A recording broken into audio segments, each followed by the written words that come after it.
mencari solusi lewat medsos, lewat teman-teman, itu belum mendapatkan yang terbaik gitu Bu. Nih sebentar. Karena saya lagi live nih secara langsung dan tidak langsung masuk di YouTube sama di Facebook. Jadi hati-hati, jangan pernah menyebut nama siapapun termasuk namamu sendiri, karena saya tidak ingin setelah viral kalian minta take down. Istrimu baru-baru ini ke Australia? Sudah setahun lebih. Oh, sudah setahun lebih di Australia nih. Ada yang bisa dibantu nih dengan keadaan itu? Di sana terlibat asmara lah gitu dengan laki-laki lain. Terlibat asmara dengan laki-laki lain di Australia? Ya. Karena mungkin entah bagaimana ceritanya, mereka juga menutup-nutupin, tapi akhirnya terjadi perselisihan dan masalah timbul karena mereka masing-masing kan punya keluarga gitu. Oh, oke, terus? Istri saya itu merasa untuk menghindari zina karena didesak terus oleh si laki-laki itu. Awalnya hubungannya biasa saja, tapi setelah berbagai waktu yang laki-laki butuh seks, yang perempuan butuh tumpangan karena istri nggak bisa nyetir dan lain-lain, akhirnya terjadi hubungan saling membutuhkan, saling menguntungkan dan menguntungkan juga. Tapi karena mereka sadar punya keluarga, lama-lama kan risih. Istri saya dengan membenarkan keadaan untuk menghindari zina itu bikin surat nikah, katanya dia ngeliat di YouTube atau di medsos itu, ini boleh kata dia karena jauh dari suami kan nggak mencari nafkah dari Indonesia, nggak mengasih dia, alasannya seperti itu. Ada dengan surat-surat seperti mereka yang lakukan itu, aku juga nggak tahu ya. Katanya mereka menikah gitu, mungkin tujuannya untuk menghindari zina gitu. Dan suaminya ini di sana, katakanlah suami kedua gitu, itu kan namanya udah suami, udah menikah, istri sama menganggapnya udah sah, kok nggak ngasih nafkah gitu. Hanya batinnya saja gitu. Istri saya kecewa gitu, kamu kan suami saya kan. Itu waktu saya belum tahu gitu, dia pakai aturan dia sendiri. Jadi akhirnya berselisih mereka gitu. Karena lama-lama nggak nyaman, yang lakinya ini pergilah kan, berakhir aja sampai di sini. Yang perempuan ini kan otomatis nyari-nyari terus, kamu gimana sih, katanya kita nikah gini-gini. Akhirnya karena nggak tahu, istri saya tuh mengadu ke istrinya, cari-cari nomor, tak tahu dari siapa. Istrinya kebakaran jenggot yang di sini, membabi buta gitu, ngancam-ngancam dia di Australia, mau menyebar informasi ke messenger semua orang di Australia, Facebook dan lain-lain gitu ya. Akhirnya keluarga saya ya terbawa-bawa, saya juga jadi gimana, nggak bisa banyak melakukan komunikasi karena keterbatasan jarak. Itu ceritanya kira-kira seperti itu. Sekarang istri saya dalam mental yang down, nggak tahu harus bagaimana. Ya perlu dukungan secara moral lah, dan perlu di sana emang keterbatasan, nggak bisa bahasa, nggak ada kemampuan untuk mengendarai kendaraan gitu. Jadi harus menggantungkan kepada orang lain. Itu mungkin awal dari situ. Gimana kira-kira misalnya bisa membantu atau ada nasihat atau gimana? Sebentar. Masalah kayak gini nggak ketimpa ke orang-orang kita atau para TKI yang merasakan hal yang sama gitu loh, maksud saya. Untuk kedepannya, untuk antisipasi juga gitu. Oke, sebentar. Intinya adalah Anda tetap menerima istrimu. Saya harus menerima dengan anak. Oke. Dengan apa yang terjadi, engkau menerima dia apa adanya? Iya. Maaf, seandainya dia melakukan hal yang sama lagi? Itu di luar pengetahuan saya, nanti saya nggak bisa berpikir sekarang. Oke. Karena saya kasih hanya kesempatan kali ini, lain kali berarti kamu bukan cari solusi keluarga, kamu menambah masalah. Oke, nah sekali lagi nih kalau merantau itu memang siapa sih yang nggak butuh seorang pendamping Bapak. Jadi saya pribadi ini walaupun saya punya suami, saat ini saya nggak bersama suami saya bisa kok mencari laki-laki lain dalam hidup saya. Dan saya juga nggak bisa mengendarai sepeda motor ataupun saya membawa mobil. Itu bukan alasan untuk kita tidur dengan laki-laki lain. Itu menurut pendapat saya. Jadi untuk ini adalah sebenarnya sama-sama pingin dan sama-sama menikmati, dan ya udah lo jual gue beli gitu Pak intinya. Dan untuk kedepannya nih sebenarnya sebagai seorang perempuan harus independen dong. Hanya karena pingin naik di mobil orang bukan berarti saya sebagai perempuan harus dinaikin oleh laki-laki tersebut. Karena kita punya harga yang lebih mahal daripada naik sebuah mobil. Jadi sebenarnya mental down ya resiko dong. Enak aja kamu kemarin dinaikin orang, sekarang kamu bilang mental down. Ya tanggung jawab dengan resiko yang ada. Ini kalau mbaknya lagi dengerin ya, saya cuma pingin bilang bahwa sebagai perempuan bukan alasan kamu bekerja nggak punya transportasi terus kamu dinaikin orang. Itu bukan alasan menurut pendapat saya Bapak. Jadi saya minta maaf, saya juga perempuan. Tapi tidak bisa dijadikan alasan karena kebutuhan terus meminta belas kasihan sama orang lain. Saat kita berani melangkah keluar dari rumah, segala resiko itu pasti ada Bapak.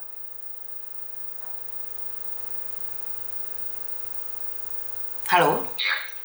Jadi kalau solusinya buat seorang istri yang ada di luar negeri, dia sudah tahu Bapak. Jadi kalau dia saat ini lagi terpuruk, hanya dia yang bisa membuat dia bangkit. Nggak ada siapa-siapa. Karena sebelum dia jatuh ke lubang ini, dia sebenarnya sudah tahu resikonya mencintainya istri orang. Bukan hanya dia yang hancur. Bagaimana dengan anaknya, bagaimana dengan suaminya? Bener nggak? Iya. Jadi hari ini sampean yang cari solusi agar menguatkan batin dia. Ini aneh. Harusnya dia yang harus kuat. Seharusnya sampean yang terluka, tapi kamu adalah laki-laki hebat yang tetap berdiri tegar. Saya nggak bisa menguatkan lagi perempuan lain, Pak.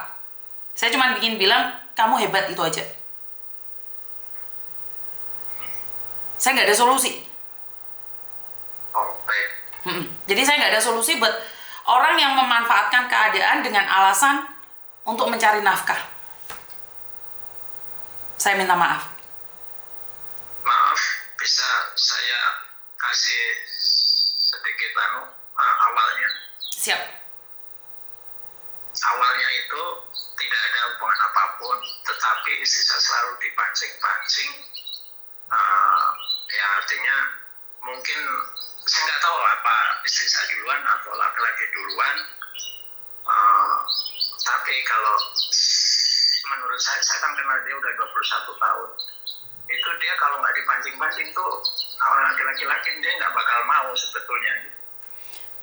Bapak, saya perempuan, hampir 40 tahun saya punya umur, tentunya saya lebih tahu sifat perempuan dibandingkan dengan Bapak yang mencintai dari luar. Kalaupun perempuan Bapak dipancing kalau hatinya tidak dibuka, nggak bisa masuk, itu coro Pak. Jadi kalau Bapak sekarang membela istrimu, itu kesalahan laki-laki, tidak bisa Bapak. Laki-laki hanya mengetuk pintu, dibuka atau tidaknya itu tergantung dari perempuan. Seberapa laki-laki mancing, kalau perempuannya tidak terpancing nggak jadi Bapak. Oke. Saya perempuan. Perlu Anda tahu, saat saya janda, suami saya pergi dari saya janda, saya nggak merawat anak-anak saya, semua orang taunya saya adalah perawan, ada laki-laki masuk ke kamar saya, Bapak. Saya bekerja, dia masuk ke kamar saya, dia juga mancing-mancing, Bapak. Di saat saya ingin melakukan, nggak ada yang tahu. Tapi saya takut sama Tuhan saya. Dan saya bilang, Mas mau ngapain masuk kamar saya? Oh nggak, kenal, pingin lebih dekat lagi. Nek kamu pingin nompai saya, ngomong aja Mas, kesuwen. Kenapa? Seorang laki-laki masuk di kamar, walaupun tidak terjadi apa-apa, kalau sudah masuk kamar perempuan, orang di luar sana sudah mikir sampai nompai saya. Saya ngomong kayak gitu sama laki-laki tersebut. Akhirnya lakinya mentalnya down. Tapi kalau saya, oh, Mas jangan dong, jangan, tapi dibukain Pak. Bapak sebagai laki-laki nih, perempuannya nggak mau maksa, tutup pintu keluar Pak, saduk manuke ucul Pak. Kalau memang tidak mau loh ya. Ya. Saduk manuke ucul, nggak mungkin bisa melakukan apapun. Jadi jangan percaya bahwa saya dipaksa, nggak ada. Digoda kalau nggak tergoda? Bapak boleh telanjang di depan saya, tapi saya nggak nafsu. Ya kira-kira gitu sebabnya menurut si perempuan ya. Tapi masalah timbul yang sekarang itu pihak istrinya laki-laki di sini di seberang, bukan yang di tempat kejadian itu nggak terima sama sekali, membabi buta. Ya jelas Bapak, perempuan mana yang rela suaminya tidur sama perempuan lain? Wajar. Tapi seolah-olah dia nggak ini apa, nggak bisa menyalahkan suaminya. Dia bersikukuh bahwa istrimu yang goda gitu. Kan ya, perempuan namanya penggoda Pak. Kalau perempuan kan namanya penggoda, bukan laki-laki penggoda Bapak. Jadi jeleknya kan ke perempuan. Jeleknya jatuhnya kan ke perempuan Bapak. Karena itulah kita sebagai perempuan pintu gawangnya. Kalau kita yang nutup nggak bisa masuk Bapak. Saya tidak menyalahkan Bapak, saya tidak menyalahkan istri yang sana. Intinya adalah secara logika nggak akan bunyi kalau satunya pergi Bapak. Yang satu udah pergi. Ya satunya pergi, makanya nggak jadi. Makanya sekarang kalian tahu. Kalau mereka diem-diem aja tepuk tangan, kalian nggak tahu. Karena mereka sudah pergi. Yeah. Sudah puas Pak. Yeah. Kalau laki-laki jatuh cinta itu nyoba Pak. Kalau perempuan jatuh cinta ngepol Pak. Itu bedanya laki-laki dan perempuan. Jatuh cinta itu nyoba, laki-laki itu nyoba kalau di luar itu Pak. Ya lebih memilih istrinya lah daripada perempuan lain. Bener nggak? Terus kira-kira nasihat apa ke depannya untuk mencegah hal kayak gini? Kalau saya secara pribadi, saya sebagai perempuan, ya dia harus jaga diri Pak. Tidak semua laki-laki seperti Bapak yang mau menerima istrinya untuk yang kedua kalinya. Saya difitnah bahwa saya itu tidur sama laki-laki, tapi saya bilang, saya tidak melakukan itu. Walaupun suami saya mengatakan saya berselingkuh, tetapi saya tidak selingkuh. Bahkan suami saya itu menikah dengan orang lain lagi, saya tetap ada di sini. Intinya adalah kalau dia nggak melakukan, nggak usah bilang, ya karena saya dituduh ya saya nyoba dong. Bukan itu. Saya dituduh, saya kan nggak akan melakukan. Tip kedepannya, ya jangan lakukan. Banyak orang-orang selingkuh itu bangga. Lah saya dituduh selingkuh sama suami saya nggak selingkuh, ya udah saya coba sekalian. Saya nggak setuju dengan kata-kata itu. Kalau saya nggak selingkuh, dituduh selingkuh, kamu mati pun saya nggak akan selingkuh. Karena selingkuh itu murah Pak. Murah. Ditoel-toel gitu, kamu kira cantik banget gitu. Enggak, laki-laki nyoba Pak. Jenengan sebagai laki-laki mungkin bukan yang saya maksud. Tapi di luar sana, bisa noel perempuan itu udah bangganya setengah mati. Terus diceritain ke tetangga-tetangganya. Saya merasa bangga jika engkau adalah bapak saya. Karena hatimu terlalu suci dan bersih. Tapi percayalah kesucian dan kebersihanmu, engkau jaga dan Tuhan akan memberkatimu Bapak. Saya masih percaya itu, karena saya melewati semua kehidupan ini tujuannya di akhir, bukan di sekarang. Saya hanya proses. Jadi saya merasa harus move on, harus fokus ke diri sendiri. Tapi kan dia masih istri saya statusnya, ibu dari anak-anak saya. Bagaimana saya nggak ingin mempertahankan gitu. Kalau dia hanya mau, tapi kalau saya kasih kesempatan dia sampai mengulangi lagi, ya saya akan cut gitu. Saya bahkan sekarang hati-hati mengangkat kasus ini ya, karena takut keluarganya tahu. Jadi sia-sia dia ke sana untuk memegang keluarga demi keluarga, tapi dengan kejadian kayak gini untuk apa gitu. Intinya saya nggak bisa ngomong apa-apa. Saya bangga atas dirimu Bapak. Jika engkau adalah ayahku, kamulah orang yang saya banggakan. Karena engkau mau menerima istrimu apa adanya. Sementara saya sebagai perempuan pun belum tentu semulia itu hati saya terhadap diri saya sendiri. Saya nggak bisa ngomong, saya nggak bisa nasihati istrimu, saya nggak bisa. Saya minta maaf. Ini sebagai bukti atas tuduhan yang perempuan yang di sana juga, dia kan mengejar-ngejar saya, mengejar-ngejar keluarga saya, mengancam-ancam, tapi saya ngancam untuk santai saja gitu. Ngancam untuk bahkan menghancurkan istri saya dan mungkin keluarga saya karena saking nggak terimanya gitu. Tidak ada yang bisa menghancurkan kita kecuali kita sendiri, Pak. Oke. Jadi kehancuran itu hanya nunggu dari istrimu aja. Kalau istrimu masih main lagi, percayalah cepat atau lambat kekuatanmu akan rapuh juga. Itu aja. Sehebat apapun dirimu, sekuat apapun dirimu sebagai laki-laki, jika pasanganmu yang meruntuhkan pondasi rumah tanggamu, ya kelar, Pak. Iya. Saya mengorbankan diri dalam posisi tidak bekerja karena saya bekas pernah di PHK ya tahun lalu, 2 tahun lalu. Akhirnya saya cari solusi, pengen ke sana bersama istri. Tapi yang dapat visa istri, saya nggak jadi berangkat. Setelah itu saya mau ke lebih jauh lah, ke Amerika. Dapat visa, udah dapat berangkat, dan beli tiket hotel saya beli sendiri. Demi anak-anak saya nggak tega gitu, jadi saya cancel karena untuk anak-anak saya udah seperti itu, Miss. Jadi terima kasih, bisa sangat berguna bagi saya. Oke, siap. Terima kasih ya, Bapak. Emosi tapi ya gini lah, saya melampiaskan.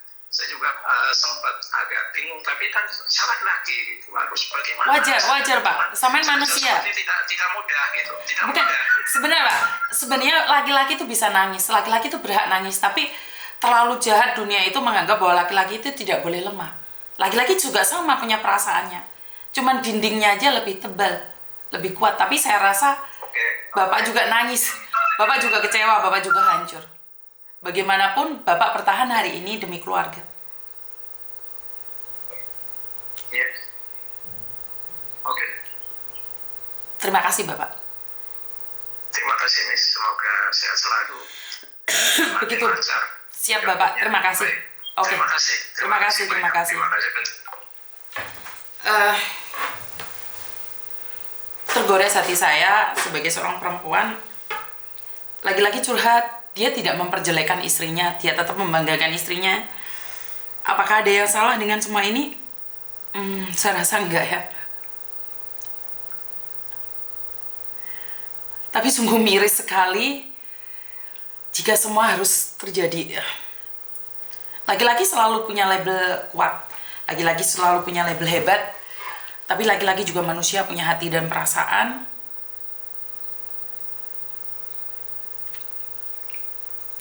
Laki-laki juga berhak nangis, Mbak. Laki-laki berhak kecewa juga. Ya, kita sebagai perempuan tahu diri aja deh. Saya no comment terlalu jauh karena saya tidak ada di posisi mereka dan saya bukan siapa-siapa.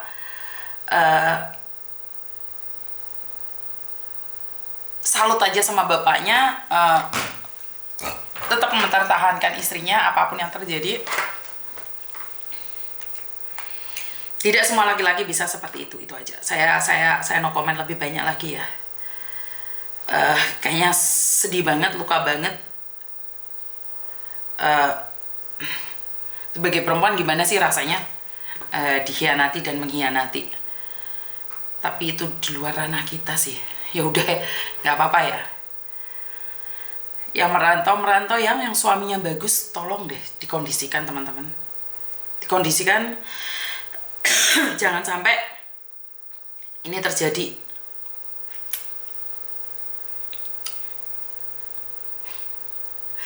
Sedih juga ya. Banyak sekali ternyata masalah-masalah di luar yang secara langsung dan tidak langsung kita sadari itu ada di mana-mana. Kekecewaan dan kemarahan itu ada punyanya siapa saja. Saking cintanya kayak nggak ada wanita lain, betul. Jadi sudahlah, nggak ngerti apa yang harus terjadi ya, ya sudah kita nikmatin aja. Terima kasih Mbak Sri Mulyani yang sudah nyawer, terima kasih sekali. Mbaknya yang nggak suka curhatan bapaknya mau di skip. Laki-laki juga berhak curhat Mbak, jadi jangan menghakimi kita ya.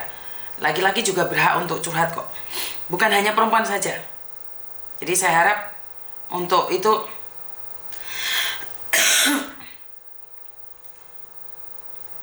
dan macam-macam ceritanya ya. Aduh, saya itu kok jadi ngeri gitu loh. Ada-ada saja ya. Cerita-cerita ini semakin aneh-aneh saja ya teman-teman ya. Saya sendiri kok malah bingung tuh, harus seperti apa dan bagaimana. Jadi aduh, jegek lan bingung. Nggak tahu deh saya mau ngomong apa lagi nih. Opo meneh bantu Miss. Sebentar. HP ku sampai legrek ya. Topiknya apa to Mbak? Neraruh aku iki. Enek mas-mase curhat barang.